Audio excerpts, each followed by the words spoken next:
Hey, so you want to pass your real estate exam, right? The Texas long one, right? After studying all those classes. So we're doing Texas real estate questions and answers today. So anybody that is national, this will include some national questions. However, they're all mixed in with the Texas state. So you're welcome. I'd love you to hang on, okay? Because it's actually practice, lots and lots of questions. And I point out when it's important to learn the vocabulary that are within the questions. I point out keywords, during the live that, it can trigger the correct answer or the incorrect answer. And I'll tell you what we have learned, those of us that come regularly, and for me, is that the more we review these questions, the more we see them, even if it's the same questions over and over, we not only start to understand the vocabulary, but what they're really asking for when you actually take the exam and you have different questions, because you're never going to get exactly, well, I shouldn't say never, right? Sometimes some questions are identical, but I've mostly have seen them from older books. So anybody watching the replay, this class is designed to participate during the session. So I give the students opportunity to answer questions. And if they are for any reason wrong, then I correct it and explain it in a little bit more detail, even sometimes give my own life experience, and also will use Google it, right? Because I am a realtor and have done different types of real estate. So I am currently active. So I use my own life experiences from 3 different markets: Oregon, South Texas, and now San Antonio. Okay, with that long, great introduction, well, I don't know, some of you may not think it's great. So this is the book that we're using by the Medley family and 2 other authors, Cusick and Hamilton. It's an awesome book for national and state, and it's also available in 24 other states, and they're continuing to add new states. And they have other classes also. So I have a link in the YouTube description where you can purchase the books from Amazon. And of course, Amazon will pay me a commission, but it doesn't cost you anything. And you can buy them in Kindle or a hard copy. Okay, so we're continuing with 26, and we'll continue until we get a few of them done. So remember to participate, type the question number and the answer in the chat. All right, Agent Bob, who works for Broker Bill, obtains an owner listing to lease a building, commercial building, right? So Agent Bob and Broker Bill. Bill's other agent, Broker Bill's other agent, Sue, locates a tenant for Bob's listing. Broker Bill in this instance is A, an implied agent, B, a dual agent, C, a single agent, or D, a sub-agent. So this is a national question, okay?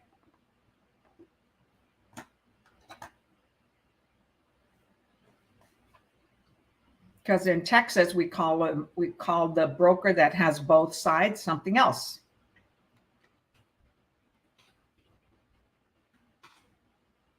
Type your answer in the chat. Don't be shy. Be brave. Take a risk. Because I've learned from Jim Quick, who teaches on how to build our mind and learn how to study and what not to do and what to do, that the day we were born, oh no, it's actually from James, one of the motivational, Jim Cohn. He actually says the day we were born, it was a risk. So everything we do is a risk. Never know what's going to happen. The answer here is B, a dual agent. So in Texas, it would be an intermediary, but nationally, it would be a dual agent, because the broker Bob has 2 realtors, right? Agent Bob and also Agent Sue. So they're representing both sides, so that broker, in real terms, They assign a realtor, okay, to each of the clients, even though the client may be the actual realtor's client, because everything falls under the broker, right? The one thing we must do is always disclose that we are realtors and disclose the broker that we're with, where we hang our license. So S26B.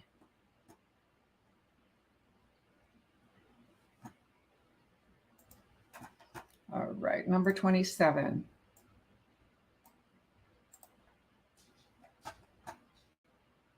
Hi, Carlos. Thanks for joining us. Good to see you here. He just texted me, checking to see if we're having class today. All right, number 27. A transaction broker should disclose his or her agency relationship to prospective buyers and sellers. Yes, of course. A, upon first substantive communication. B, upon completion of the listing agreement. C, immediately following completion of any offer. Or D, immediately prior to closing.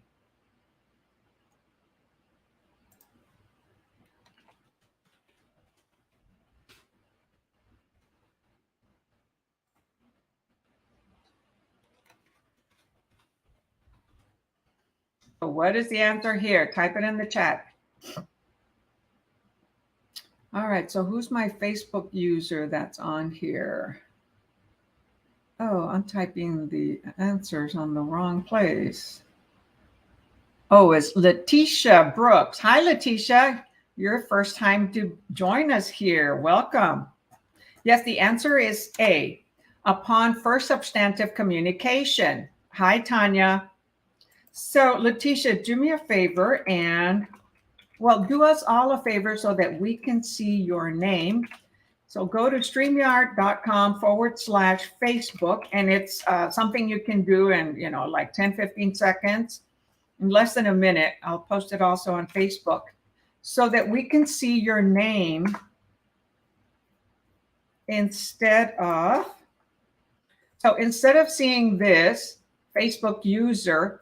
When you go to StreamYard.com, you see how you see my personal Facebook page, wildlilliehandy, or you see Tanya or Carlos. We will see your name instead of just Facebook user.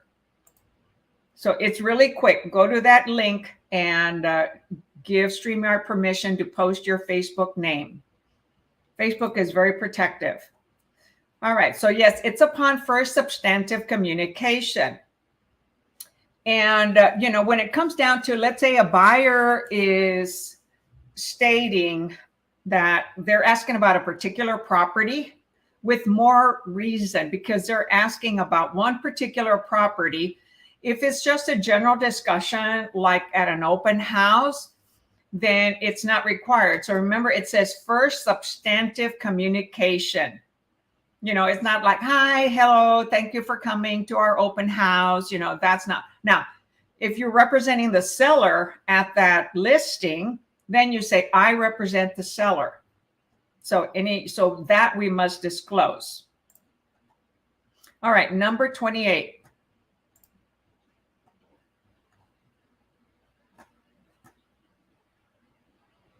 Need to make sure I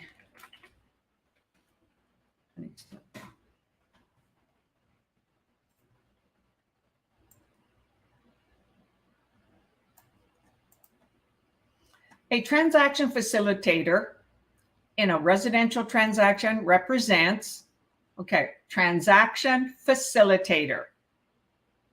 Sometimes we are facilitators, but be careful when it says a transaction facilitator in a residential transaction represents A, the seller, B, the buyer, both seller and buyer, or neither seller nor buyer.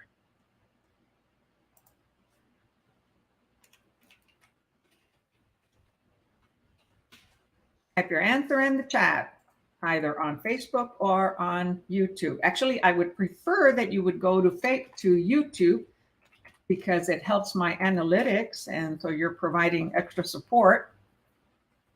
Type your answer in the chat. A transaction facilitator. Okay, they're in a residential transaction. Do they represent the buyer, the seller, both, or neither?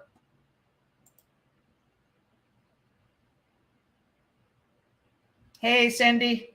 Welcome back, Carter. Yes, answer is D. Neither seller nor buyer. They're a transaction coordinator. When we're a facilitator to a transaction, we're the agent facilitator.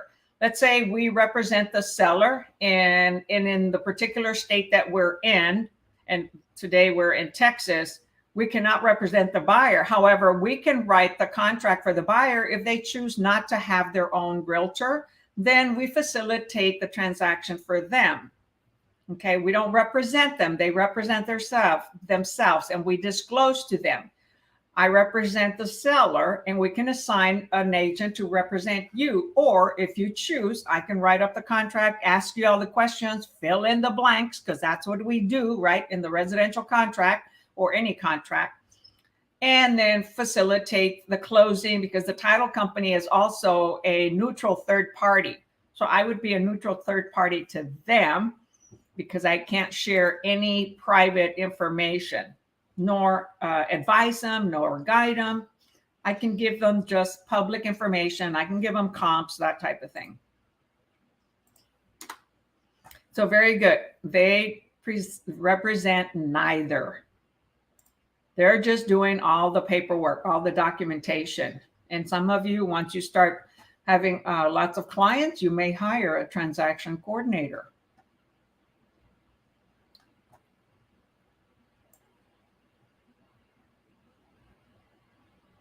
You might ask, well, how much does it cost? Well, it could cost $200 to $350. It depends. Hi, Anna, my bodybuilding girlfriend. All right, number 28. A transaction, excuse me. Keep an eye on me because sometimes I skip questions. 29, a principal instructs an agent, okay, a principal, not the principal in the school, but a principal instructs an agent to inform minority buyers that the property for lease was just leased an hour ago and is no longer available. The agent refuses to comply. In this case, what should the agent do? A, should the agent exercise caution until the listing expires, then decline to renew it? B, the principal has proposed an illegal act which should not be obeyed. C, the agent is liable for breaching the listing agreement. Or D, the agent may sue the principal for discrimination and misrepresentation. Type your answer in the chat.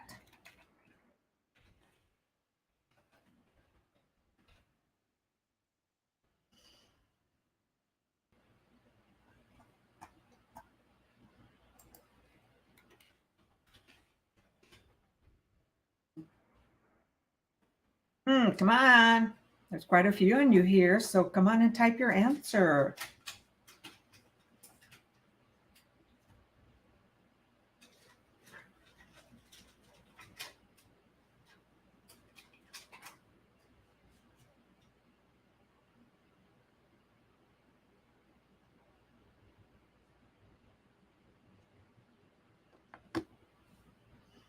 All right, so far I have a B.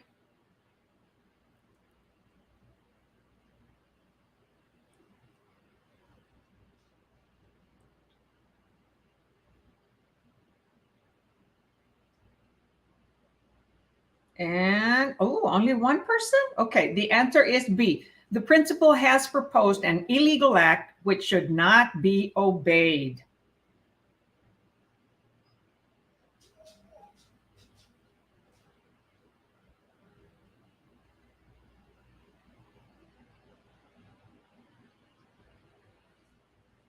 Right? How come nobody else answered that question?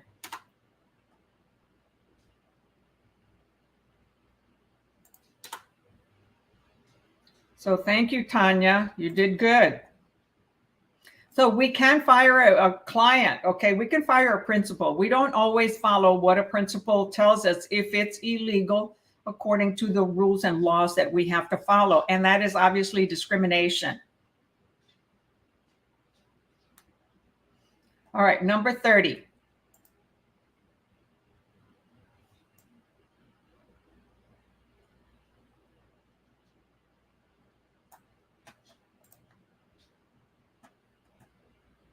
Okay, so nobody said anything about that one. Okay, moving on.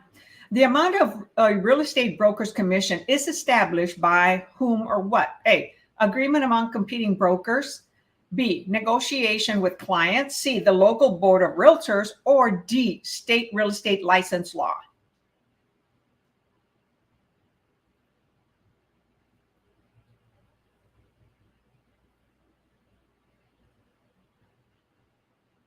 I'll go back and reply to your comment, Carlos, after we're done with this question.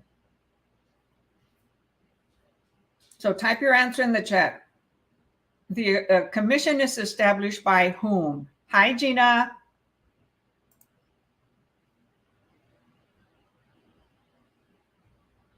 Yeah, so far I've got B, B, B, B, B. Yes, the answer is B, negotiation with clients. Hey, there's some realtors out there that their clients will pay them 10%. Hey, if you could get 10% from a client on a real estate listing and you share, 5% with the buyer agent or only 3% with the buyer agent, that's up to the listing agent and their client. You can do it. No. So Carlos, I will review 2 questions. The answer is B. Okay, it's between the client and the realtor or the broker, okay, because everything belongs to the broker, right? So for this one here, Carlos, you said the local board of realtors. No, local board of realtors has nothing to do with the commission that is negotiated between clients. Because who are we getting paid? Is it by the board of realtors or is it by the principal? Ask yourself that question. We are hired by the principal, by the seller. Now, sometimes we are hired by a buyer. Should they want a property that is for sale by owner and the for sale by owner does not want to pay the commission, then the buyer will pay the commission on the buyer's representation agreement that we sign, and we educate them about that. And sometimes they are willing, but in this market, more than likely sellers are going to want to pay the commission, right? Because the market has changed. So it is negotiation between the clients and the principal, the client, right? And the broker. So let's go to number 29. You answered on number 29. A principal instructs an agent to inform minority buyers that they don't want to lease it. Okay, basically they leased it an hour ago, even though that's false. You answered D. The agent may sue the principal for discrimination. No, that is not our responsibility. Our responsibility is to get away from anything that is illegal and not obey them. So we can terminate the listing agreement. If not, if we continue with them, we could have other issues, but we have to educate them and say, no, that is discrimination and we cannot do that. So either we allow them or we terminate the contract. All right. So the agent does not sue the principal. Okay. That's going to cost too much money. That's not our responsibility. Okay. To sue a client. We just terminate the agreement. Okay, so I said the answer was B. Do you get that, Carlos? Hope so. If not, you can text me on Messenger, as you did, and we can go in more detail. Number 31, a client revokes an exclusive right to sell listing 2 months prior to expiration. The reason stated, the client is too busy to meet with the agent. In this case, A, the client is criminally liable for negligence. B, the client may be liable for commission and marketing expenses. C, the agent can sue the client for specific performance, even if no customer had been located. Or D, the agent must accept the revocation without the possibility of damage recovery.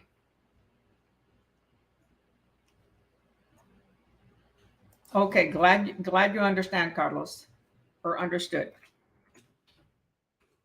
So read the carefully. Okay, so client is criminally liable. Well, they broke a contract. Okay, the client may be liable for commission or marketing expenses, or the client can sue the agent can sue the client. You know, being sue happy is not usually the solution. Okay, so whenever there's something that says, hey, sue the client or sue the seller or sue, you know, the other realtor, there's other decisions to be made prior to that, other things to do, you know, mediation or just terminate or charge a fee, or the agent must accept the revocation without possibility of damage. Now, the answer is B. The client may. It doesn't say will be or must be liable. It says the client may be liable for a commission and marketing expenses. So for those, a whole bunch of new people. Hi, Lisbeth. Hi, Anna E. Hi, Rain. So for those of you who answered B, you're absolutely correct. So for example, whenever I take a listing and I represent a seller, if a seller, I have a statement in specific performance that I learned from a top producing realtor and broker that said, this agreement may be terminated by either party prior to the expiration date. So if my listing is more than 6 months, because my listings cut off on June 30th and December 31st, that way I don't have to be trying to remember when they all cut off or have a spreadsheet. I just do it June 30th. And December 31st. So let's say I get a listing in April and I say, well, you know, June 30th is just really close on a slower market.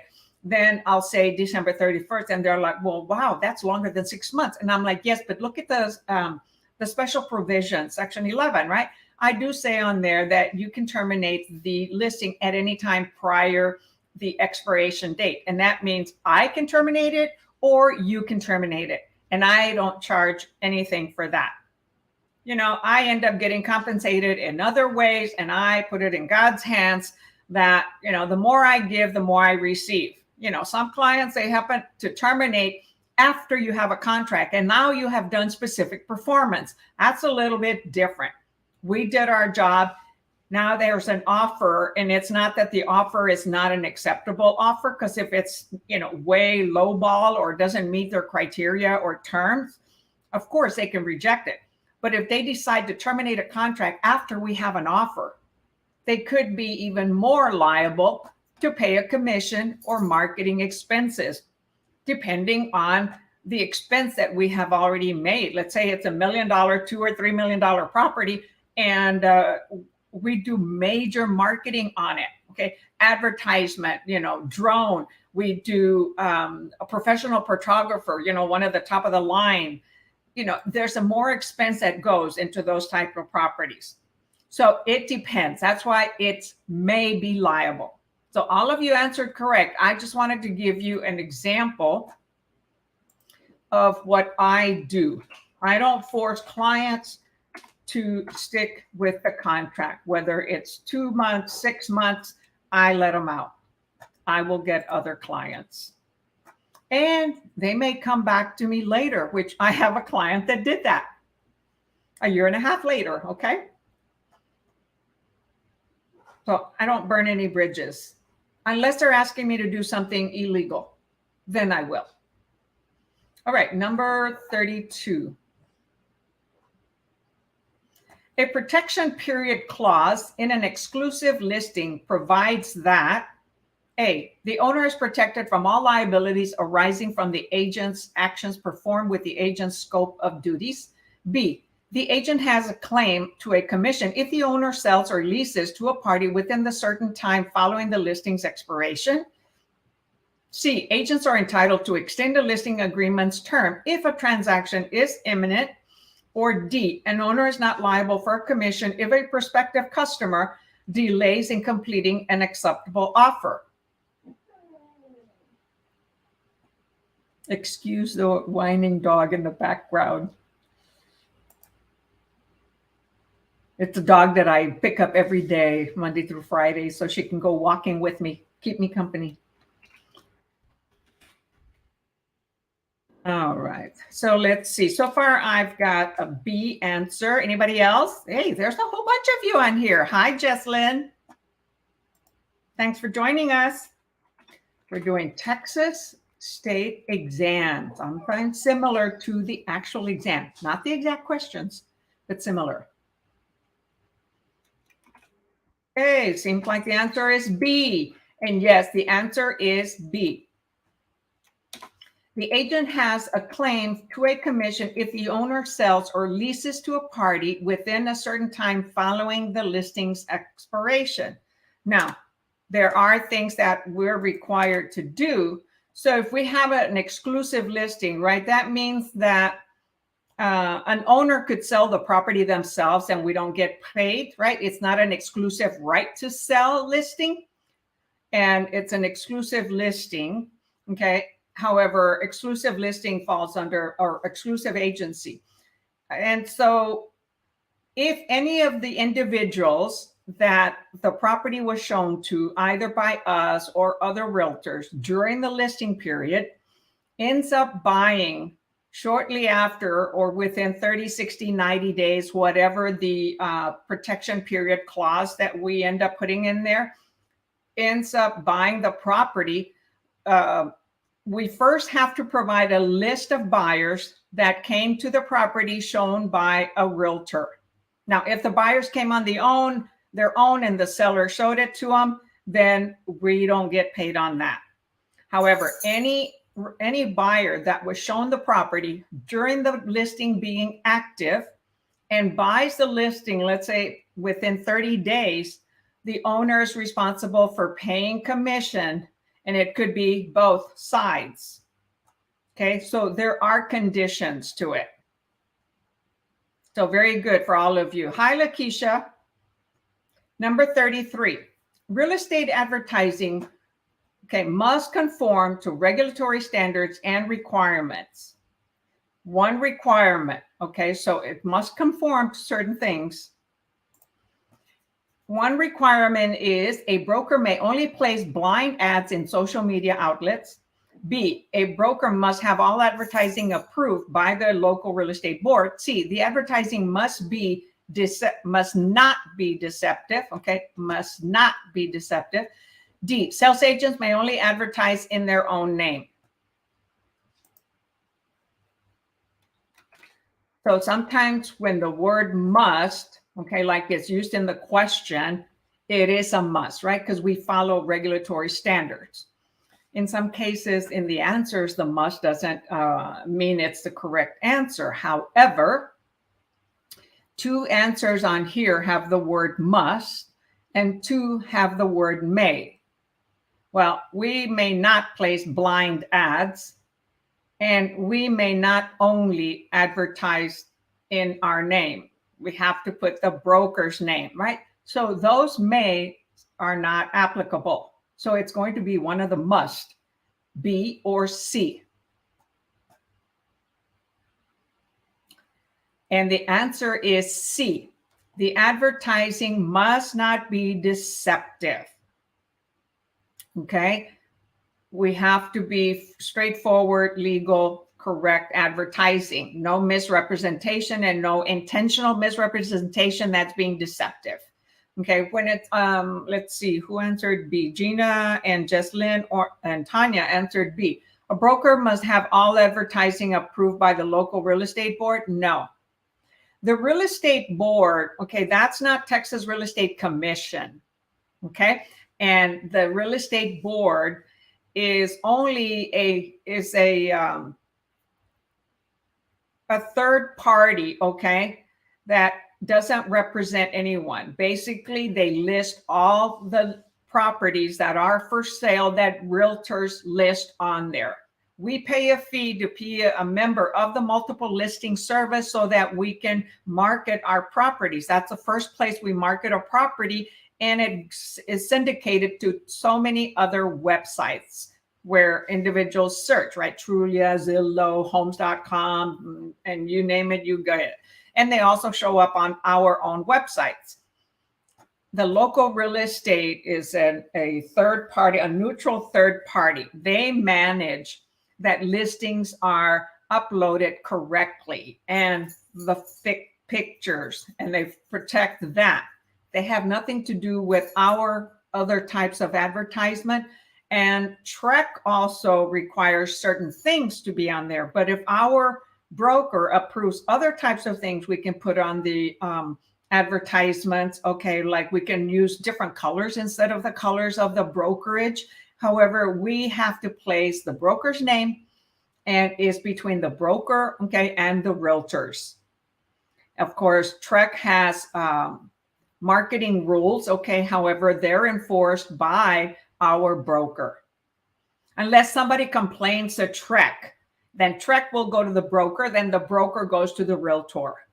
Okay. The real estate board is not involved with that unless they do not want certain types of things. Like some real estate boards don't like us to say coming soon. Other boards do. So if that particular board says you cannot advertise properties coming soon on the MLS or anywhere else until they're actually active, okay, on the listing agreement. So, but one of the requirements, okay, is that they must not be deceptive. So the word must here is a must. It's absolute. You're very welcome, Tanya. Yes. So there's so many ways to think of, real estate, and you must be very careful. You not only learn the Texas Real Estate Commission or your state real estate commission laws and rules, but also the local board has certain ones, okay, about certain things that are advertised. But in general, the responsibility is of your particular broker, where we hang our license. Because can you imagine the Texas Real Estate Commission or the real estate board having to deal with so many realtors? That's why there's a lot of boards to be responsible for their particular realtors. So there are certain things that we must do. Must not be deceptive, must use the broker's name, and we must disclose that we are a realtor.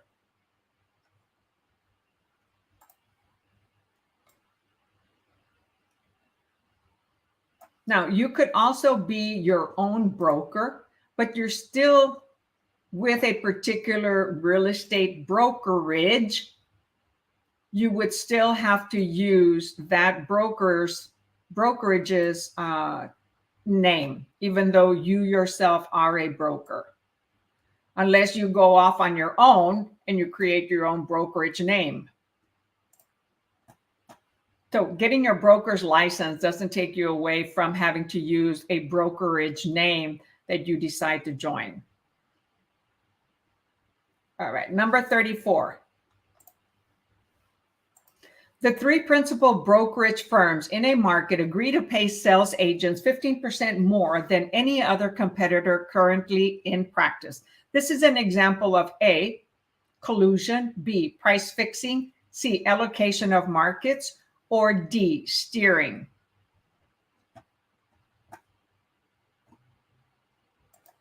So type your answer on the chat.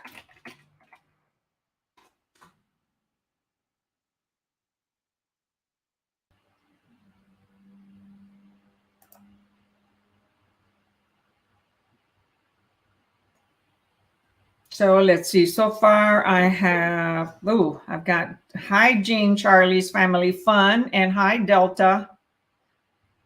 Delta make me think of the names that we use when, we're a pilot. To designate D, we use Delta. All right. So number 34, did anybody answer it right? Okay, I've got Carlos and Anaí who answered A. That is the correct answer, collusion. So I'll mention about collusion, and as soon as I type the answer.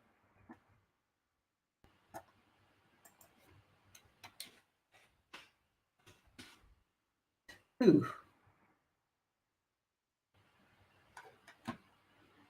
Darn it, kicked me off.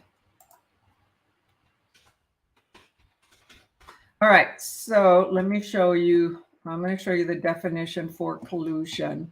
Okay.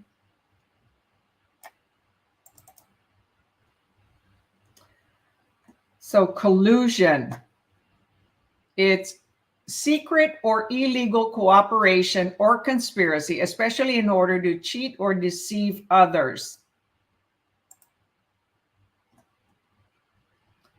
The armed forces were working in collusion with drugs. So examples of collusion: several high-tech firms agree not to hire each other employees, thereby keeping the cost of labor down.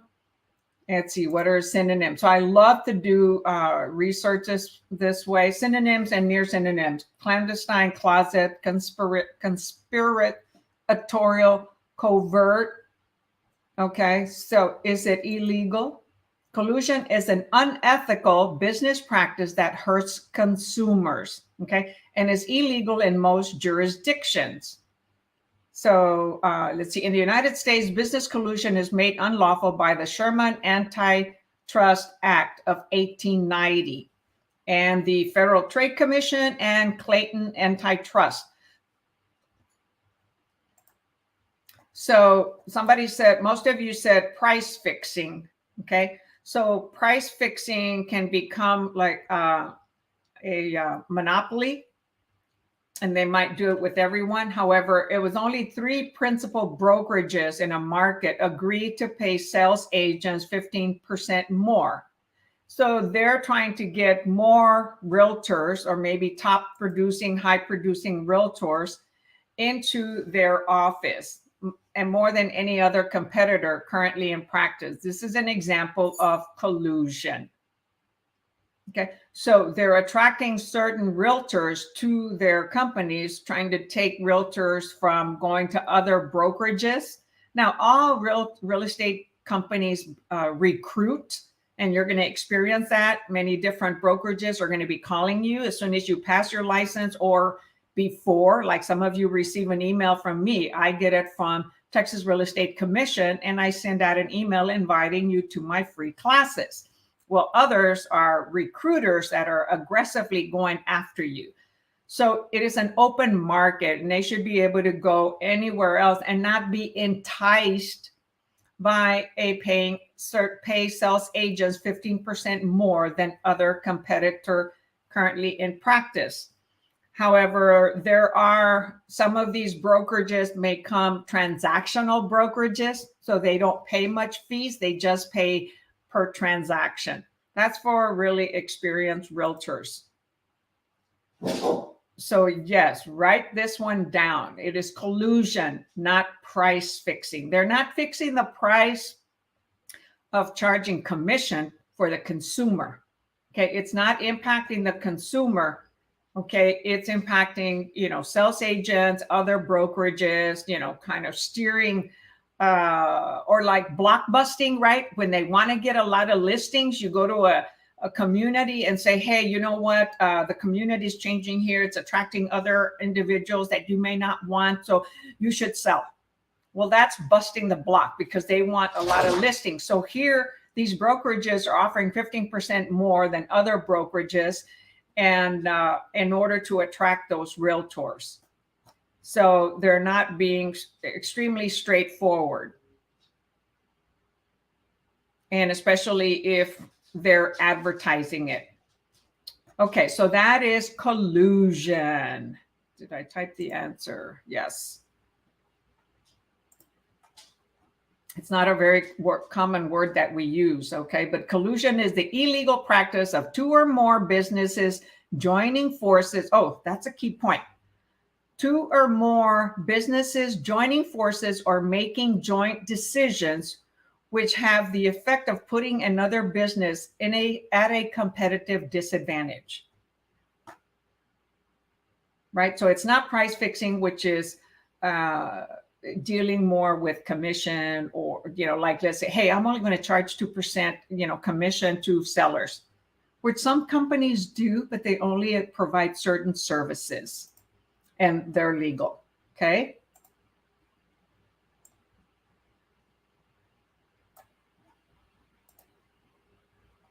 So What does this mean?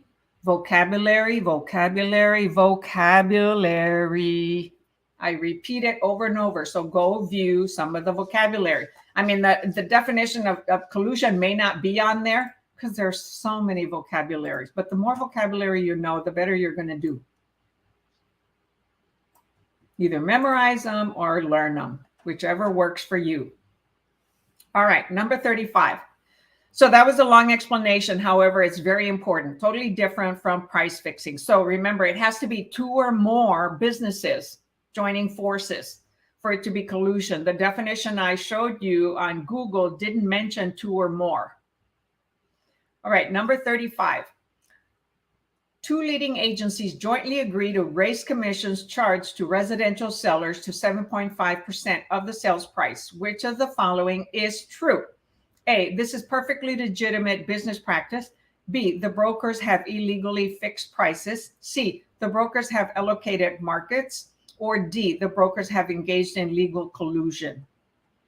How many is it?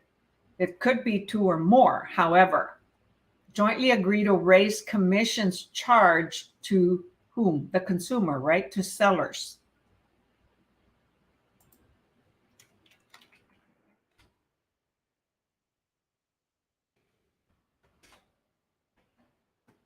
So which one would this be?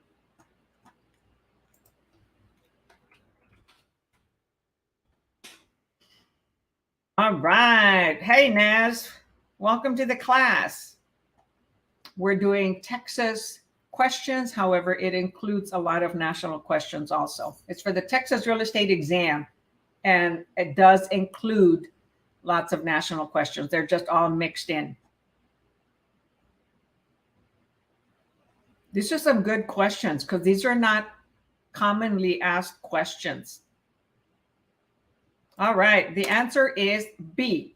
Very good. The brokers have illegally fixed pricing.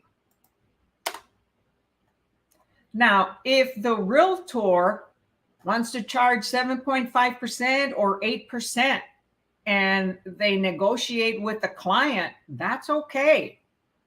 They're not price fixing. That's what they normally charge.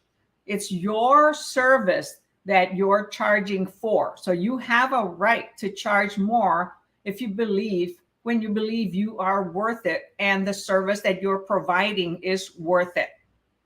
Now, it'll be up to the seller and you to come to a settling on that. Like as I mentioned earlier, some realtors have been able to charge up to 10% in certain markets, and their clients will pay for it. And the realtor said, that's because I do the job.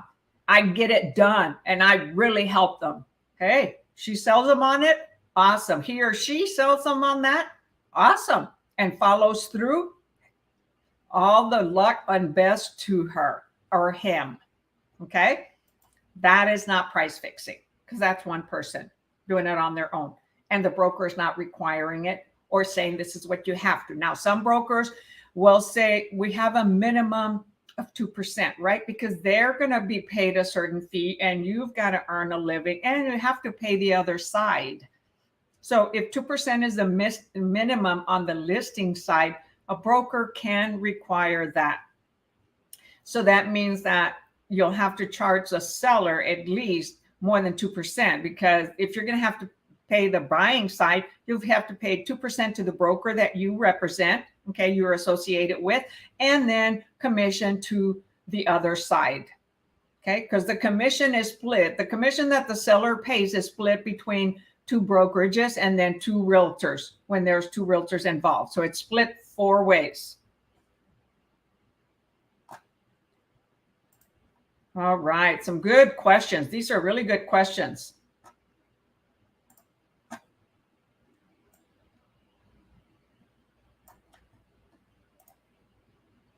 Right, number 36.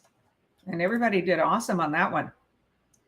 Oh, hi, Lakeisha. Don't remember if I said hi to you. Oh, I may have. So anyway, hi to everybody. If I missed anybody, I like to individually greet you to the class. That's just my style. That's my way. All right, number 36. A sale contract contains an open-ended financing contingency. Okay, open-ended financing contingency. If the buyer cannot obtain financing within a reasonable time, the deal is off. 6 months later, the buyer still cannot secure financing. Which of the following is true? So, sales contract contains open-ended financing contingency. What is open-ended? And what is a contingency? And what is a reasonable time? Okay, so A, which one is true? A, the seller may cancel the contract since it can be ruled invalid. B, the buyer can continue indefinitely to seek financing and the seller's property must remain off the market since reasonable is not defined. C, the escrow agent is entitled to the buyer's deposit. Or D, the seller can force a lender to commit to a loan under fair financing laws.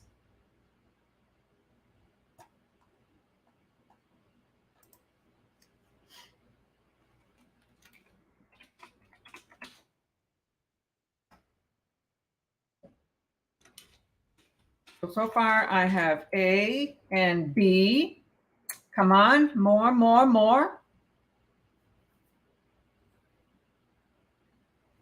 More of you, come on and answer. Hey, Lakeisha, your face almost looks like the little emoji almost looks like my face of my emoji on the thumbnail.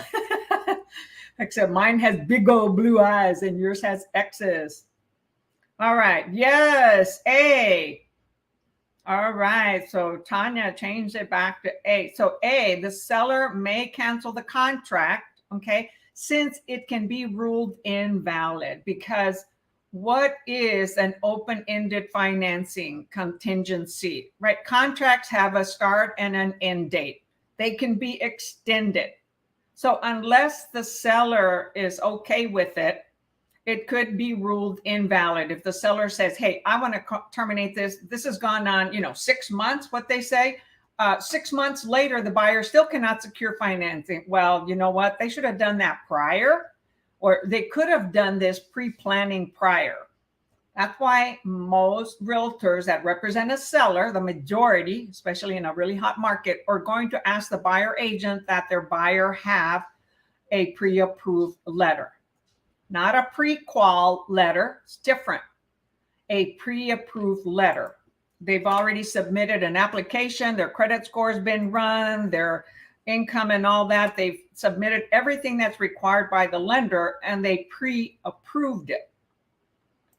Okay, a pre-qualification is not pre-approval. Pre-qualification, the lender just listened to the buyer's verbal amount of salary, income, and expenses or debt.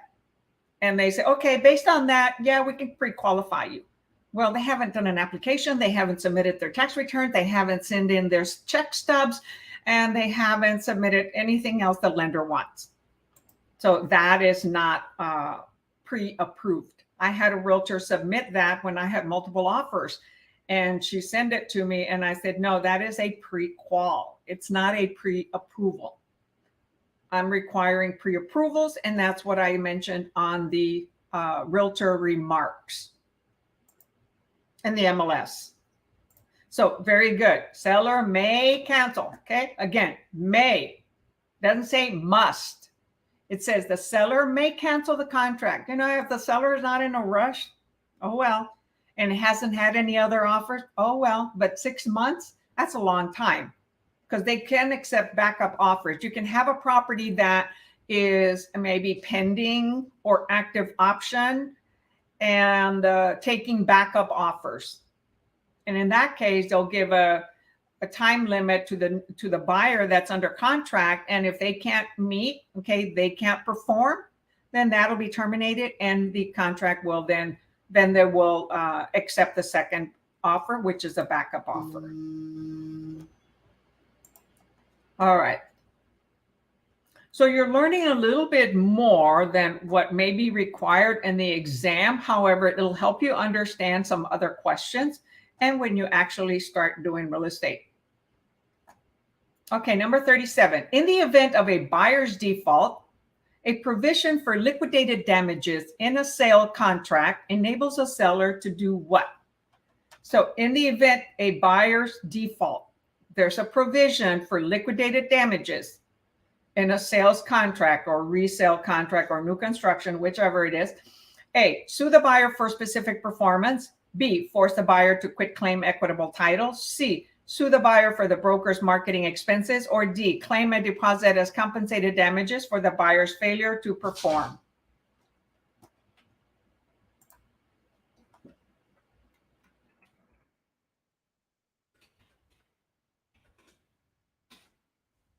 Type your answer in the chat.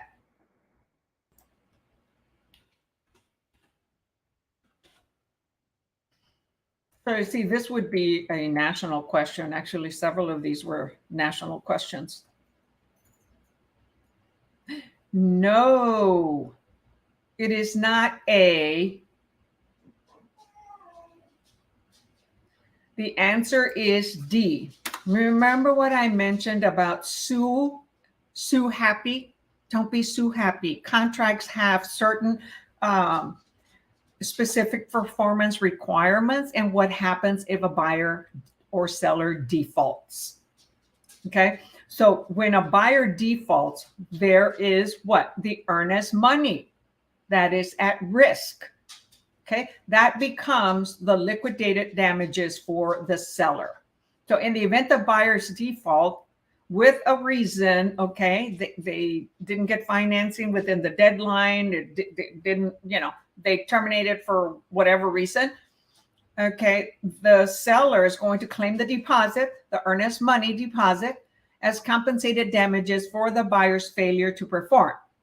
Now, where there could be a sue, should the seller decide they don't want to sell it after all, and the buyer has paid all these expenses to the lender, to inspectors, to a survey, to an appraisal, the buyer can sue, or the buyer may sue if they really want that property. Is it financially worth it? Okay, so they may be able to sue at that point, but do not resort to suing right away. Do not think of being sue happy. Okay, don't be a sue happy person. There's a solution. Everything is figure outable. There's a book by Marie Forleo that I read, and it says everything is figure outable, and it really is. It may take a while, but it is figure outable. So many of you answered A, sue the buyer. No, please don't go to sue happy stuff. And it doesn't say may sue the buyer. It just says sue the buyer. Really, it's going to cost money. And who wins? The attorneys make money. Well, why?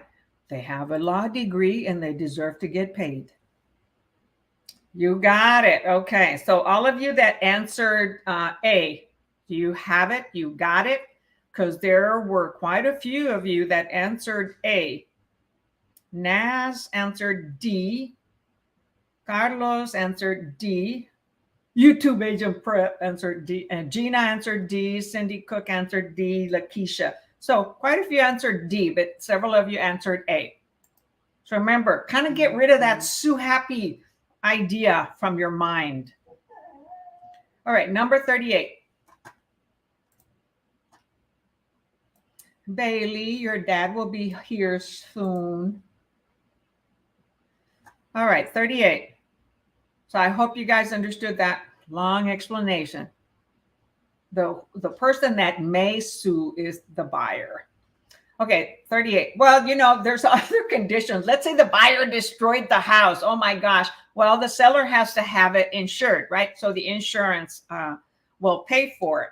But they could potentially, if the house burnt down, right? The insurance is going to pay for it. But they could sue the buyer. Okay, number 38. Which of the following is true of an option to buy agreement? Okay, option to buy agreement. A, the potential buyer, the optionee, is obligated to buy the property once the option agreement is completed. B, the optioner must perform if the optionee takes the option, but the optionee is under no obligation to do so. C, the contract can be executed at no cost to the optionee. Or D, it is a bilateral agreement. Oh, think about a real estate contract during the option period. Is it bilateral or is it unilateral? All right, so far hi Dynasty Harper. There used to be a series called Dynasty, huh? I'm not big on series because you don't get a happy ending right away or an ending at all. Okay, so far I have B, B, B, B, B. Okay, that's a going answer. And yes, that is the correct answer. The optioner must perform if the optionee takes the option, but the optionee is under no obligation to do so. So they don't have an option. The optionee doesn't have an obligation to do so. However, they did pay a good size option fee at the beginning, usually for an option to buy. That is for a lease option to buy agreement. There'll be a lease agreement. There'll be a contract agreement with today's purchase price, a lease agreement for a monthly rent, and then an option to buy agreement. So there's many documents that go with it. And some people call it a rent to buy. Okay. And a lot of times those investors will charge $3,000 or $5,000 option fee. Okay. It's a fee, not a down payment. And they lose that. If they do any improvements to the home, they lose that. If they applied any additional money, let's say towards a future down payment, they lose that.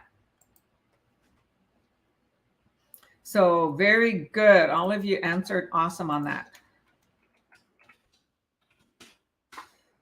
And I know those details because as an investor, I took a major class on lease option to buy. In the state, and every state has different rules. In Texas, I didn't do it in Texas because legally lease option to buy are only legal for 6 months. There's other ways to do it. Okay, number 39. If a manufacturer that is the major employer in a small city moves its operations to another city, it is reasonable to expect. So a manufacturer, major employer in a small town, moves out of the city. What would you expect to happen?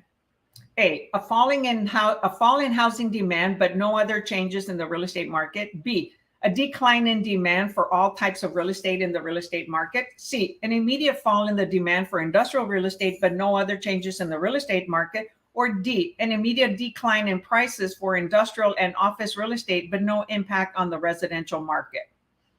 What would you expect? So if you work for a major employer, manufacturer, and you purchased a house, okay, and they move out, what happens to your income? What happens to real estate? What happens to other businesses? Yes, the answer is B, S39B. A decline in demand for all types of real estate in the real estate market, because it's going to impact other businesses getting business from those employees that lost the job or had to relocate. Very good. Supply and demand, economics.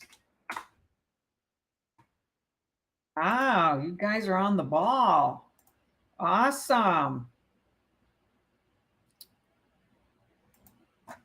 All right, so number 40. If a commercial, okay, let me make sure I showed the answer. If a commercial real estate market is undersupplied, supply and demand, it is likely that A, rental prices in that market will fall. B, rental prices in that market will rise. C, rental prices will remain stable until equilibrium is reached. Okay, you know, the scales, equilibrium. Or D, construction will increase to the point of equilibrium. So if a commercial real estate market is undersupplied,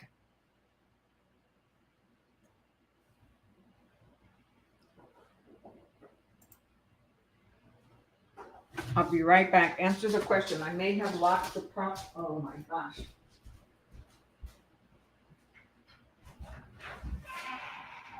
Oh no. Come here, baby. Come here. Come here.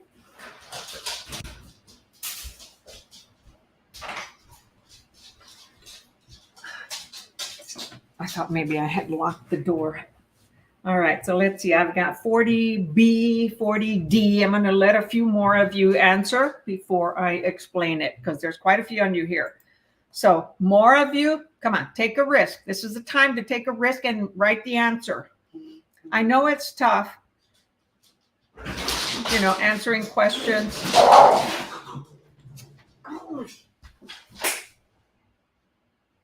Be nice, baby.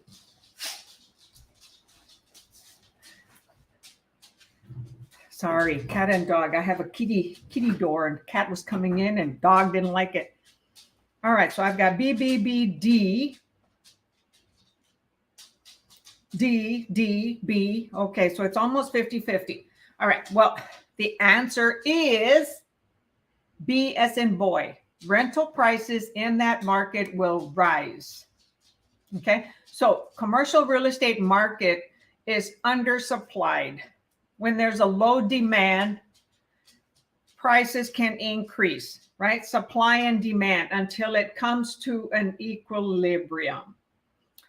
So not enough, then they charge more, right? So let's say there's not enough toilet paper.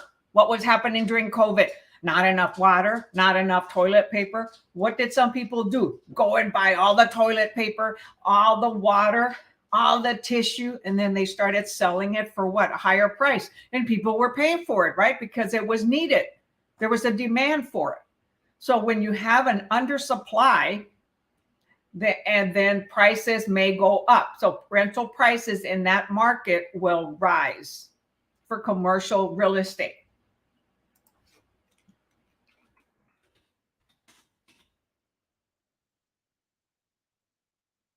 Okay, so let's say some of you answered D. Construction will increase to the point of equilibrium. Well, it's possible, but not always, right? They may have to go through, the planning department, get approval, and depending on the community, the city plan, 5-year plan, the substructure, you've got to think about all that. Think of the big picture. So it won't necessarily mean right away that the construction will increase. In the meantime, there's something else that can happen before that. And that's its rental prices in that market will rise. And then construction will start to increase to the point of equilibrium, and then prices can start coming down. Okay? So you got to think of it in sequential order. What would happen first? Well, the immediate response is increased prices, right? Until during COVID, so prices increased from people that bought the supply until there was enough product out there, and those people probably couldn't sell their product for a higher price because now it came to an equilibrium. But that took a while, right? What a frenzy.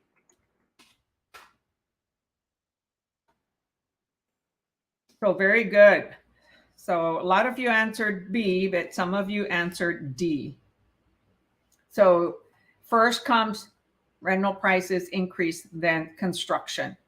And it can happen simultaneously, but construction won't be completed right away, right? That can take, 6 months, 9 months. Residential, sometimes they can do them in 2 months, all right? Number 41.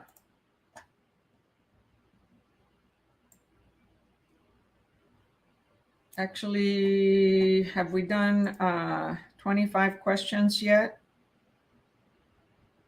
No, that would be up to 50.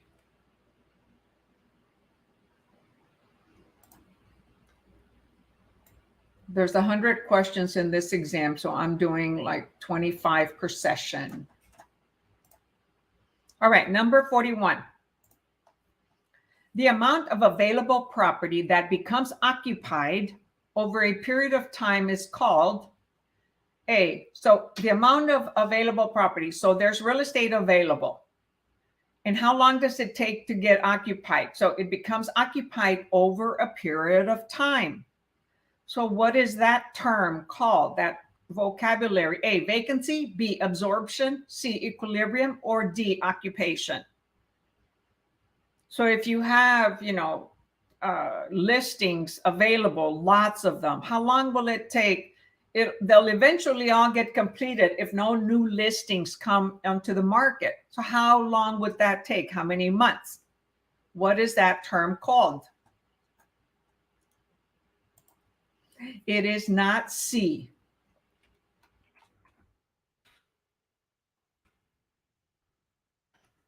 So amount of available properties that becomes occupied over a period of time. Okay, it's called either vacancy, absorption, equilibrium, or occupation. Vocabulary, vocabulary, vocabulary. Okay, answers are all over the place. A, B, C, D. The answer is B. Okay, it's called the absorption rate. So it's like, how many months will it take for them to get occupied? It could be rentals, it could be purchases. Okay, so it's called, how long does it take the market to absorb the current properties that are vacant? So that is called the absorption rate. Vacancy, it just means, hey, you go by a motel or you go by an apartment complex and it says, oh, we've got vacancies or we have no vacancies.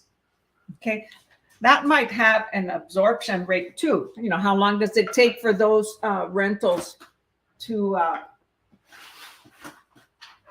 get filled? That is called absorption rate.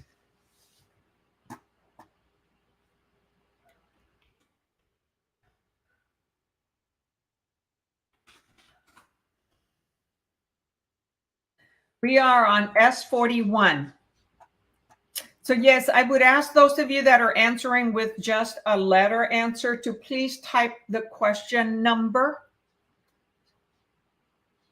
Oh, I'm sorry. I wrote 42B, right? Me bad. The answer is S41. Thank you for asking, El Rain. 41B. I typed it correct on Facebook, but I typed it incorrect on YouTube. So S41B.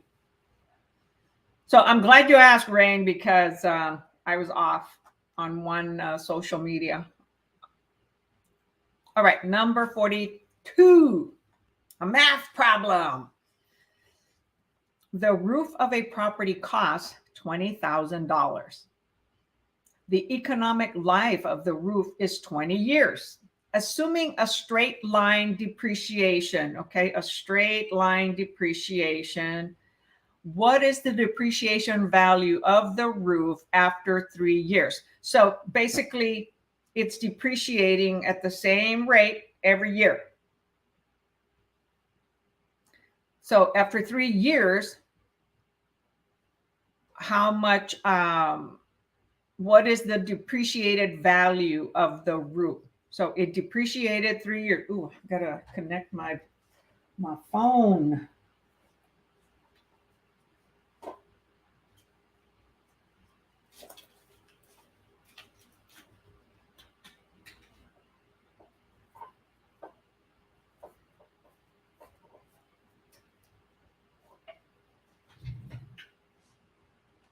All right, so let's say I have B so far. B. Yes, you all got it. Ooh, okay, I'm glad you changed it. Yes, the answer is B. It'll be 17, right? Because you have the economic life is how long will that roof last? 20 years. And the roof costs 20,000. So if every year it's depreciates in a straight line, that means it depreciates the same amount every year. Now the value of the property keeps going lower, right? So it used to be 20,000, depreciates 3 years. So 20,000 divided by 20 is 1,000 per year times 3 years. Then that's 3,000 from 20 gives us 17,000. Andres Eduardo Figueroa. Hola, Andres. Thank you for joining us.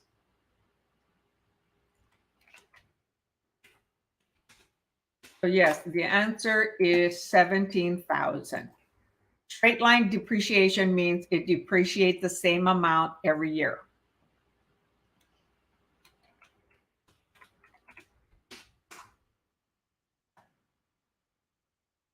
So very good. Anyone who had answered incorrect changed it and got it right. Awesome. Sometimes it works when you change the answer. Other times it doesn't. So it all depends. Now, one thing that I have learned in a lot of these books that I review, okay, is that let's say you don't know the answer and a series of questions were letter B. They usually say that there may be 4 consecutive questions that have the same letter answer. Then look at the ones before or after. And if they're all B and out of 4, there's one B missing, choose B. Okay. So today, let's see, 41 was B, 42 is B, 40 was B. So, that's interesting there. Okay. So you can, 39 was B. So 4 consecutive answers, okay, were B. Even 38 was B. So now we have 5 consecutive answers that are B. So let's see, deltas. So you divide the cost by the year. That is correct. And then multiply it by 3. Thank you, Cindy, for answering that. Okay, 43. The income capitalization approach to appraising value is most applicable for which of the following property types? A, single family homes, B, apartment buildings, C, undeveloped land, or D, churches.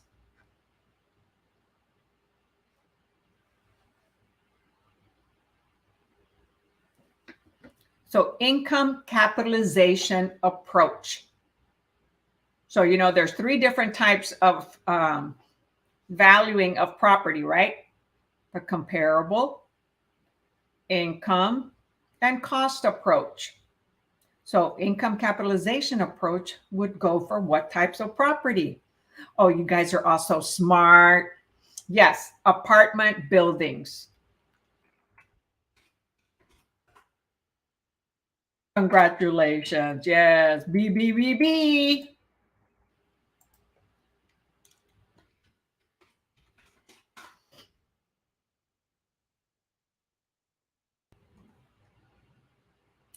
All right, number 44. Oh, I guess I better show the rest of it, huh?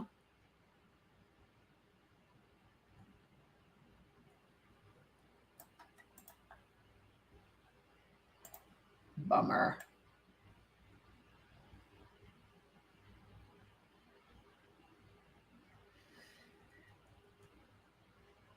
Okay, there we go. 44. Again, in the income capitalization approach, an appraiser who is not licensed by Texas Real Estate Commission. Now, some other states, the Real Estate Commission does license them, but not in Texas.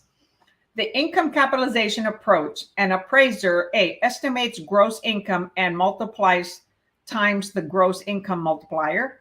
B, estimates effective income, subtracts tax, and applies a capitalization rate. C, estimates net income and applies a capitalization rate to it.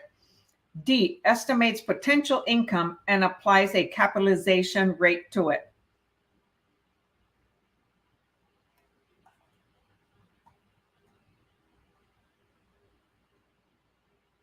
Okay, Andres, we acknowledge you. Thanks for the hands up or the A-OK or whatever that is.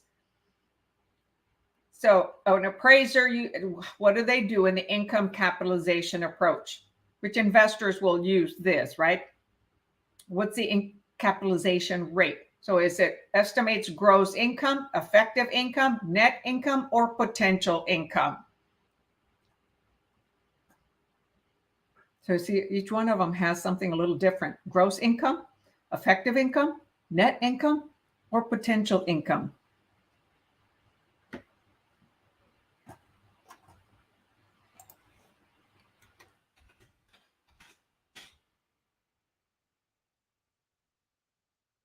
All right. So the answer is C. So we've got a few different answers. So estimates the net income that the seller has provided, okay, for that property that is probably listed, and applies a capitalization rate to it. Okay, the net income is going to be the profit after expenses. Okay, so investors want to know, what do I have left after all the overhead expenses? What's my net income? Okay, they also, of course, take depreciation, right? But it estimates the net income and applies a capitalization rate. So let me type it on Facebook. So let's see, we also had A and B. So A estimates gross income and multiplies times the gross income multiplier. No, multiplies by a capitalization rate, not the gross income multiplier. So the gross income doesn't let them know, okay, what's left after all the expenses. Okay. Now, what was the other one? B said estimates effective income, subtracts tax, and applies a capitalization rate. Well, they don't subtract just the tax. So they want to know, what is the potential income that property can generate, and then multiplied by a capitalization rate. So you'll want to go and review gross income multiplier in your vocabulary, effective income, net income, capitalization rate, potential income. Okay, so there are several vocabulary there: net income, effective income, gross income multiplier, and capitalization rate. All of those, go and review them forever, whoever got it incorrect. So that's why I stress vocabulary.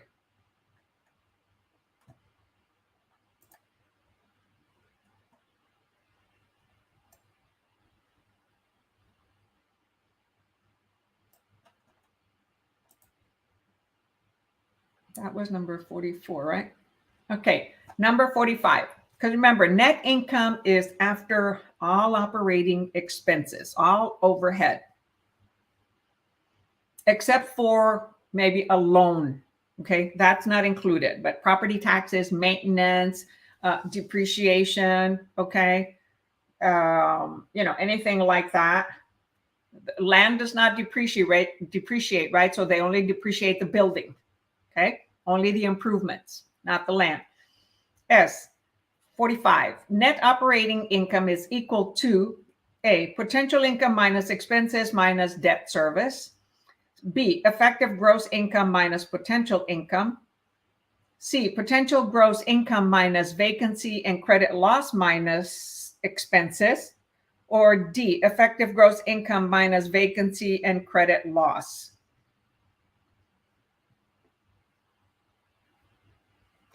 So I'm going to look something up for y'all.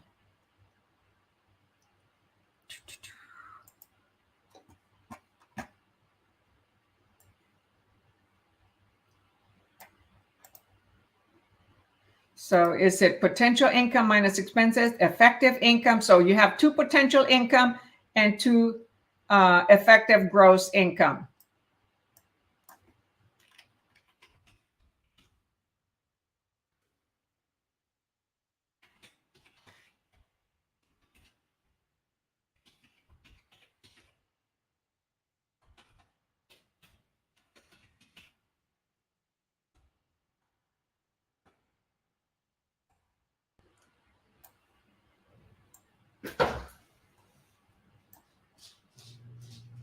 Okay, so let's see. I've got C, C, C, A, and D. Tanya, I don't know if your D is for question 44 or if it's for question 45. So yeah, the answer is C. Potential gross income, darn it, minus vacancy and credit loss minus expenses. So effective gross income is the potential gross rental income plus other income minus vacancy and credit costs of a rental property. So it is the potential gross income that it can get. That's the effective gross. So, and plus other income, okay? So B says effective gross income minus potential income. Well, the definition says effective gross income is potential gross income plus other income minus, darn it, vacancy and credit loss, okay, minus expenses. And then let's see, did anybody answer D? There was one D, effective gross income minus vacancy and credit loss. No, so it'll be the effective gross income is the potential gross income minus vacancy and credit loss minus expenses. So the answer is 45C.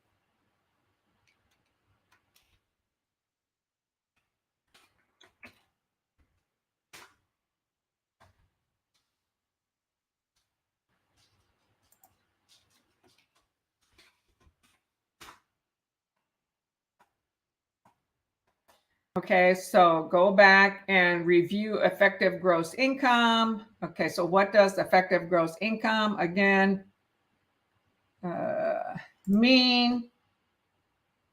So it's potential gross income, also known as gross scheduled income, right? That's before deducting all expenses. The total income a property will produce if it is fully leased the subject property at the prevailing market rents. Frankly, it is an ideal number, often different from the actual rent that the property produces because it's potential. What could it potentially make when it is completely occupied?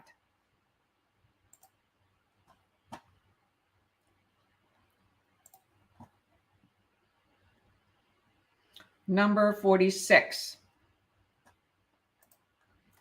If net income on a property is $40,000 and the cap rate is 10%, the value of the property using the income cap rate capitalization method is A, 100,000, B, 400,000, C, $1 million, or D, $4 million.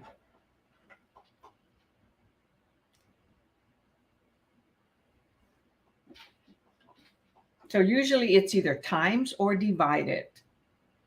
Okay, as far as the capitalization rate. And usually we refer to it as cap rate.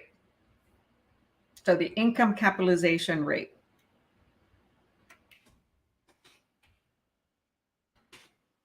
What would the answer be here?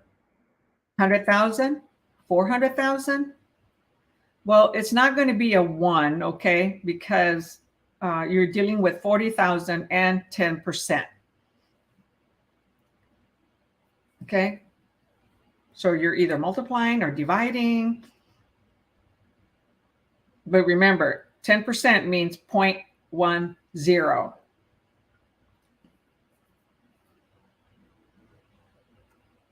Okay, so far I've got B and B for 46. B, B, B. Anybody else?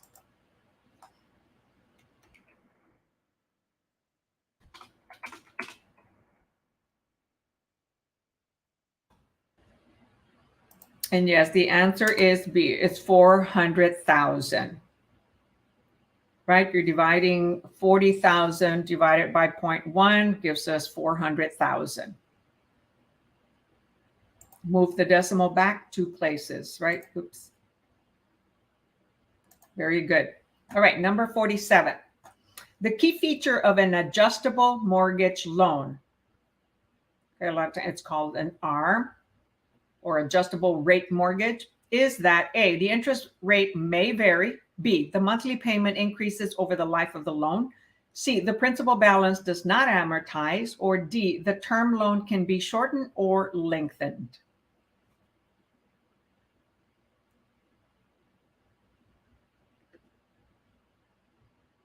Let's see, so far I have A and A.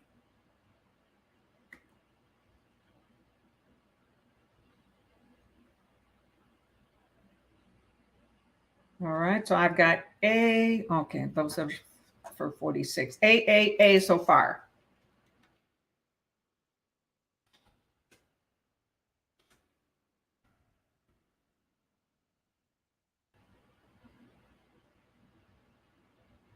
So far, so good. So yes, the answer is A. The interest rate may vary. Oops, I forgot to type Facebook 47.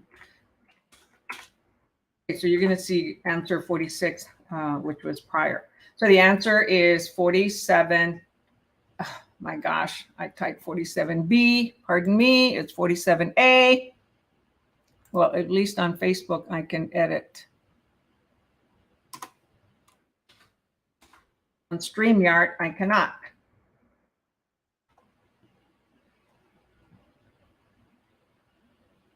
So yes, the answer is the interest rate may vary.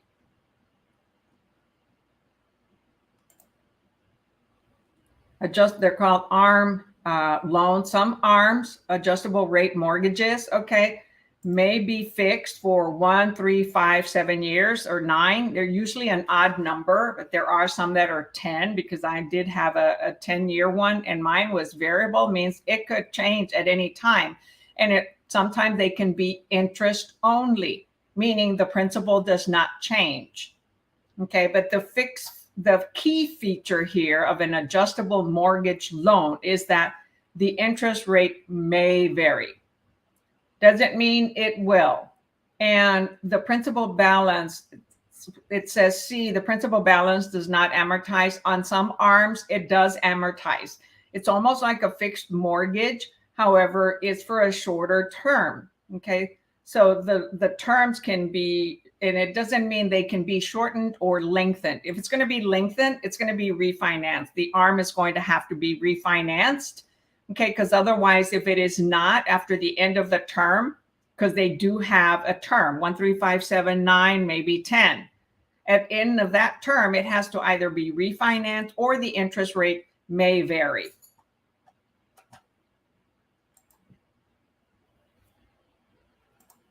So very good. S47A. Oh man, the answer did not change.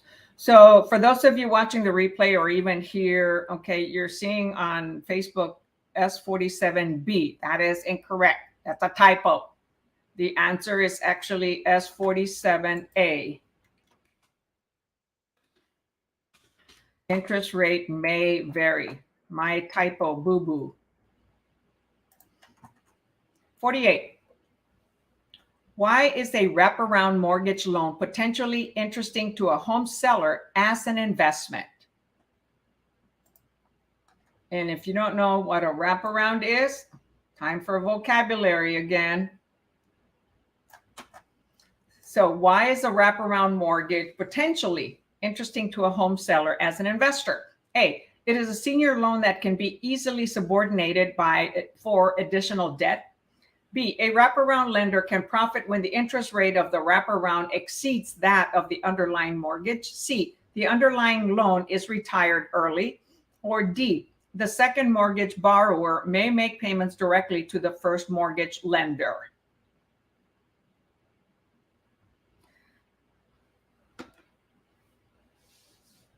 So think of a blanket wraps around, right? It says wrap around. Or even like a burrito, right? A wrap around that completely wraps around everything else. It is not a wraparound mortgage loan is interesting to home seller as an investor. So I've got A, B, and D. The answer is B. It's not a second. A mortgage is a mortgage that wraps around. I mean, it kind of is, but it's not. So a wraparound mortgage, Okay, let me type the answers first. Let me focus and type the right answer. A wraparound mortgage, oops, is a wraparound lender can profit. A wraparound lender, so the lender that's wrapping around the existing loan, the underlying loan. So wraparound lender can profit when the interest rate of the wraparound exceeds that of the underlying mortgage. So in other words, home sellers that are investors, they could have purchased that property from a homeowner, helping them get out of a troubled situation, helping them solve a problem, and they take over the existing loan. It's called an all-inclusive trust deed in the state of Texas. It's called a subject to the existing loan. So in other words, the existing loan of the current owner stays in place. So when a buyer comes, so the investor will take over that loan from the current owner that's in trouble, and then they will find another buyer to sell it owner finance. So now there's a new loan wrapped around the original loan. Okay, so you've got the first loan that belongs to the seller. The investor bought it, and that investor finds a buyer, okay, and is able to wrap a new loan around the existing one and charge a higher interest rate that the first loan has. Because the first loan is going to be lower, and maybe it has a lower interest rate. So the investor can then, if it's a 3% interest rate, the investor in this market can now charge 7.5% interest or 10, because they're selling it to someone that cannot get a loan. So they'll do a wraparound loan. So they actually finance it. They'll charge a higher interest rate. They get the loan from the buyer, pay the first loan, and the difference they keep as their profit. So investors like that. Jaylene, the state is included with the exam. This exam is a Texas real estate exam, which includes national and state all mixed in together.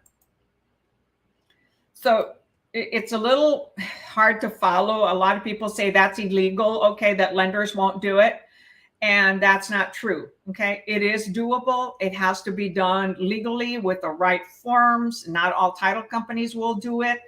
In fact, I saw one currently on Trulia that a lender is doing it for their family. And he says, I will only sell it as a wraparound. In Texas, it's called an all-inclusive trust deed. So when you're in a little community that has all the shopping that you need, you say it's a little inclusive community inside a bigger one.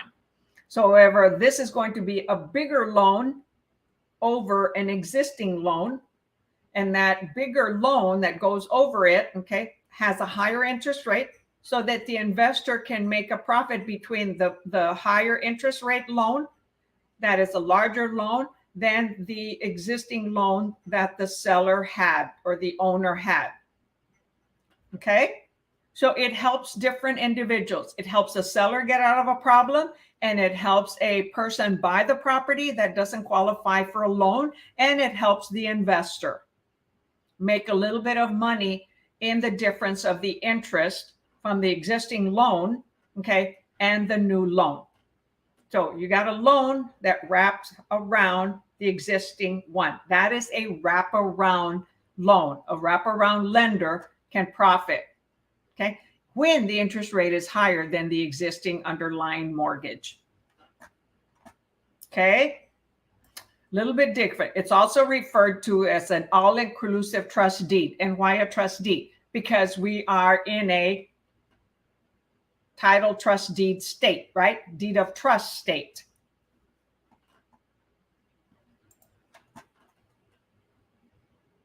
Did y'all understand that? I know it's a lot. It's a little bit more detail that maybe you need, but I need to show examples. Okay. Some of you answered D, the second mortgage borrower.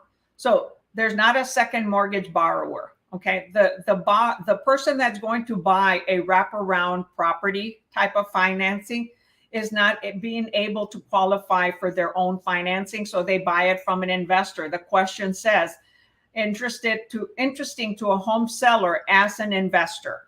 The investor would be the seller that bought it from somebody else that had an existing loan, or they're selling their own property that has a loan and they're selling it on owner financing at a higher interest rate. Now that the interest rates have increased, there's going to be a lot of that happening because many individuals bought a property with a low interest rate, maybe as low below 3%. And now they can sell it at 7.5% or 10%. And then someone answered, let's see. That was it. Anybody answer A? Okay, somebody answered A.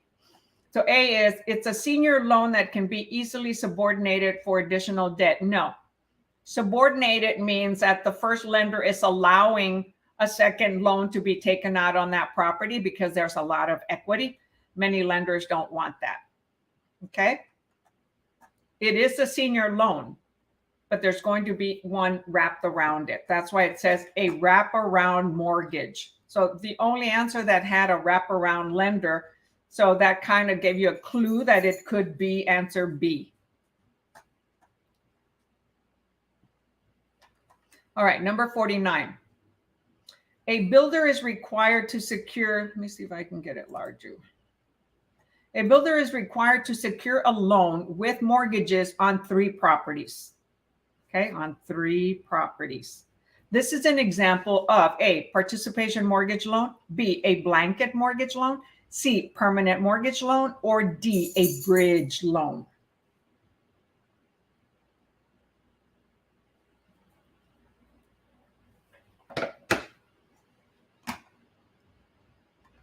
Type your answer in the chat.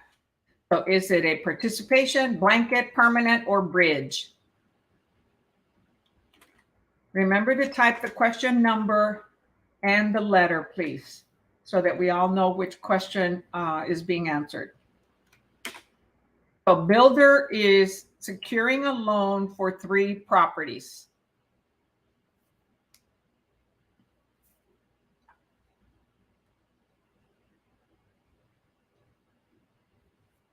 No, it is not D. A bridge loan is kind of a loan between another one, right? There's a bridge between it.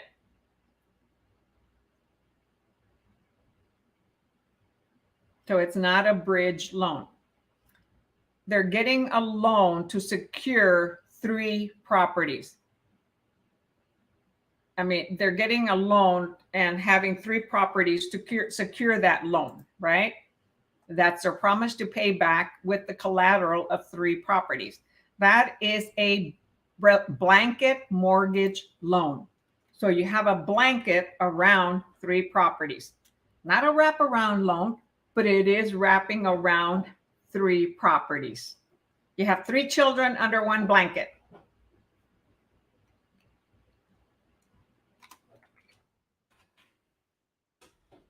That is a blanket mortgage loan. So vocabulary.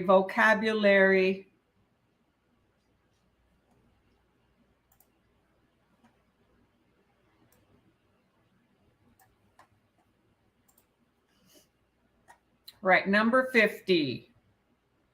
Y'all get that? It's a blanket loan because they're securing the 3 properties with that. So it's a loan that covers 3 properties. And when a developer or a builder sells one of them and it gets paid, then the lender will release one of the properties and they still owe 2. So it reduces the loan amount, right? Because they already paid through 2 properties. All right, number 50. Which of the following is true with negative amortization? A, the interest rate on the loan increases as the principal balance decreases. B, payments are not sufficient to retire the loan. C, the loan balance is diminishing or going negative. Or D, additional interest is being added to the monthly payment. So what is a negative amortization? On a normal amortization loan, right, you pay principal and interest. And as time goes on, the principal payment becomes more goes to the principal and less goes to the interest, right? That's the normal amortization on a fixed loan. But this is a negative amortization. And sometimes individuals will do it if they're expecting to get a salary increase, a promotion, or make more money later on, and they'll be able to afford the actual total payment later on.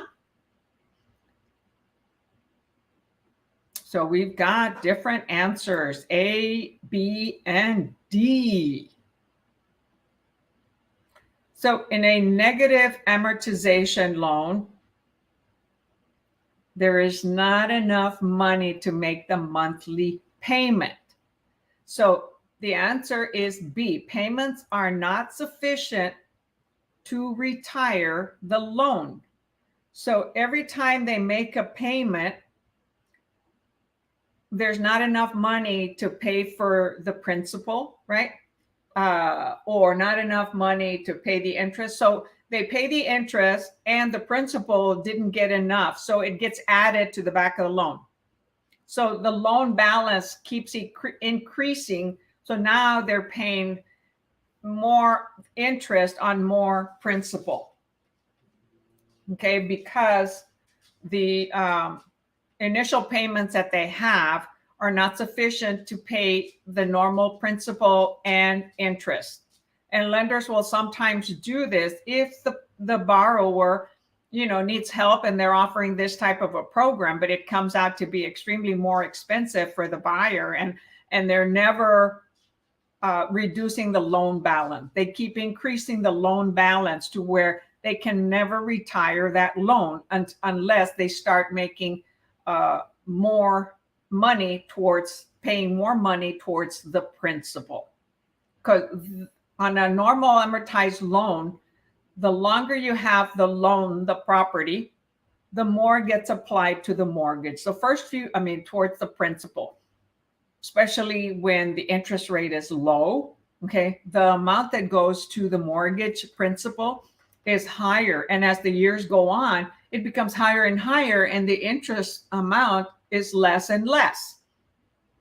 However, if the interest is high and they can't afford to make the whole payment, well, they'll pay for the interest, and any leftover is paid for the principal, and whatever is not paid goes to and added to the loan. So that is negative amortization. The loan balance keeps increasing. So not a good type of loan to have, unless they're doing it short term and as an investment opportunity. But in that case, make a short-term amortized loan, interest only. Okay. So payments are not sufficient to retire the loan. Let me see how the answer describes it.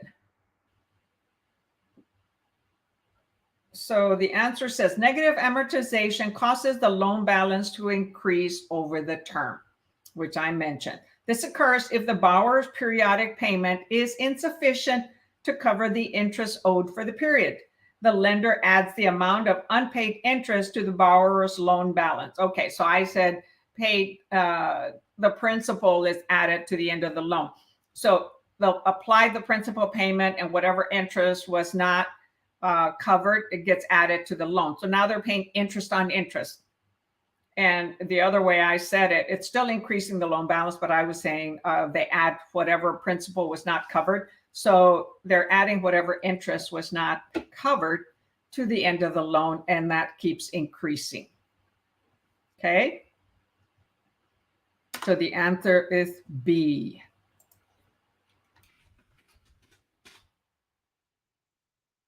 All right. So any questions on these questions?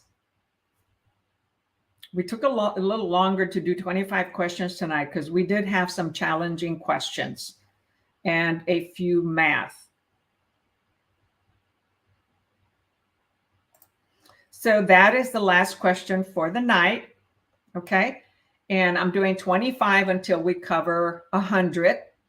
in the actual exam, you have 85 national questions and 40 state questions for a salesperson. A broker in exam has 60 state questions and 85 national questions.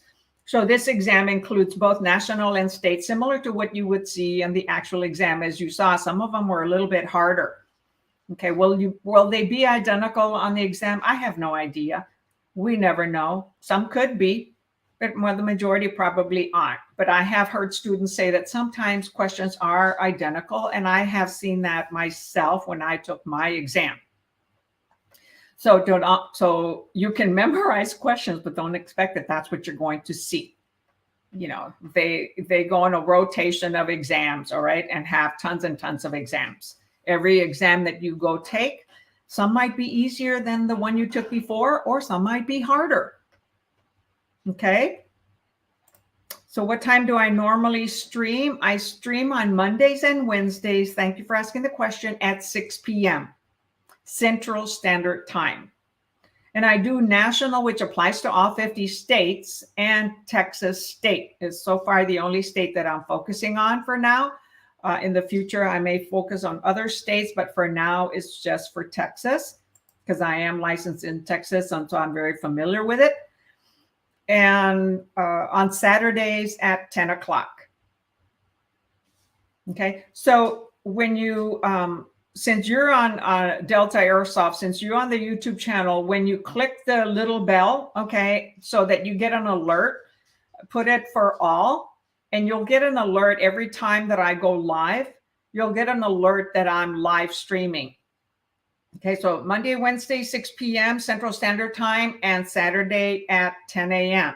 So I would greatly appreciate all of you making sure you go to my YouTube channel and click that thumbs up. You know what to do, right? And click that little bell so that you're the first to get notified. And give me a thumbs up, okay, if you found this useful. And if you didn't, please don't give me a thumbs down. You know, if you can't say anything nice, don't say anything, okay?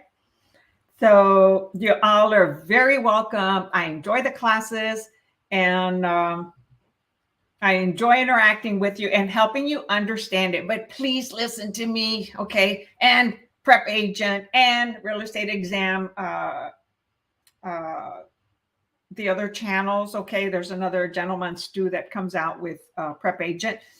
They're all excellent instructors, okay? Now, they don't necessarily just focus on Texas. I'm like the only one that does it consecutively for Texas, but they are excellent instructors. So I recommend those channels. Also, you know, another channel might work different for you, and you might want it to have the questions answered right away with the answers. There are channels that do that. Okay, my style is different. It's to help you understand the question. What are they asking? And the value of the vocabulary and why certain answers are correct or not. That's why I'll do things like this. Okay. Like, okay, negative amortization. Okay. Trying to say, okay, those are little key words. What is negative amortization? Okay. Vocabulary. And then when I'm reading the question, you know, I'll point out when they have must, only, not, or, you know, loan increase, principal balance, you know, going negative. So I'll point out some of those words so that you think about it. When you're at the exam, you might hear my voice. Oh, yeah, she pointed on that word. Oh, yeah, she stressed this. Okay. And it'll help you feel more confident in answering the answers at the exam. And always when you don't know the questions, remember that sometimes you want to skip the first 5 in the math and come back to them later. Just don't forget to come back to them, because usually those are the hardest in an exam. And if you can answer them, hey, answer them. However, a lot of times they are the hardest, and it's there to, you know, get you nervous, get you scared, you get anxiety, and you lose focus, and you forget everything that you studied, even though you went in there with lots of confidence, right? And so how to get confidence, how to pass the exam, practice lots of questions. Repeat them over and over until you get 100%. Okay, and I'll tell you personally, because sometimes I forget the answers to some of these questions. And I've been doing this for a long time, but I do different books. Okay. Now I do, one author here, but I have other books that I review for my own self. Okay. To keep up to date. And we take, classes and stuff. And even individuals, realtors that have a team and that are getting their broker license, they get nervous too. And a lot of times they don't pass the exams also. So you're not alone, okay? You're not a loner. If for some reason you don't pass, take it again. Don't be so hard on yourself the way I was, okay? Take it again. Study those questions. But what I mean by study is repeat them over and over and over. Like when you were a kid, right? And you wanted to crawl, you kept trying and trying. Then when you wanted to walk, you started grabbing things, right? And parents kept moving things so that you wouldn't knock them or break them or hurt yourself. And you kept, falling. You kept trying, right? You kept doing it. You kept doing it. Then you started walking and now you learned something else, ride a bike. Same thing here. Repeat, repeat, repeat till you perfect it. Even though you don't need perfection, you only need a 70% score. But that's how you do it. And vocabulary, if you need to memorize them, hey, do them. Listen, watch. Figure out which method of learning is better for you. Is it hearing? Is it watching? Or is it reading and writing? Everyone has a strength of which one is better. I like to watch colorful things. So that's why I have a colorful background, right? For streaming. I love, interaction and seeing and doing. Okay.